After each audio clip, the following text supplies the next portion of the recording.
ایک بچے نے مجھ سے سوال پوچھا کہ سر، جب انسان کو معلوم ہے کہ یہ راستہ غلط ہے تو پھر انسان اس غلط راستے پہ کیوں چلتا ہے؟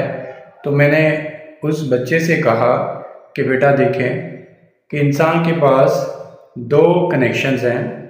پہلا جو کنیکشن ہے وہ آپ کو قائم کرنا ہے، دوسرا جو کنیکشن ہے وہ زبردستی کا کنیکشن ہے جو کہ شیطان آپ سے قائم رکھتا ہے، آپ کو کنیکٹ رکھتا ہے اور آپ کو کھینچتا رہتا ہے گناہوں کی دنیا میں۔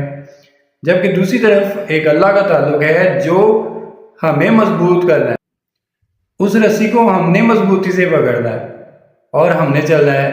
اگر ہم ایک قدم اللہ کی طرف چلیں گے تو اللہ تعالیٰ ہماری طرف 70 قدم چل کر آئیں گے، اور دوسری طرف جو کنیکشن ہے وہ کس کا ہے؟ شیطان کا۔